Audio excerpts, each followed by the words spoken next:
აი აქაც ჩამოვიდა საპატრულო პოლიცია და ცდილობენ რომ გზა ჩაუხერგონ პროტესტის მონაწილეებს და არ მისცენ საშუალება რომ გააგრძელონ თავისი პროტესტი.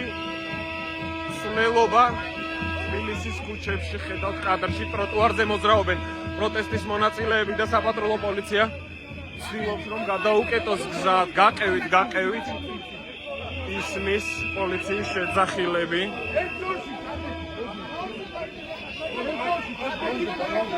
ხედავთ როგორ ახდენს მობილიზებას.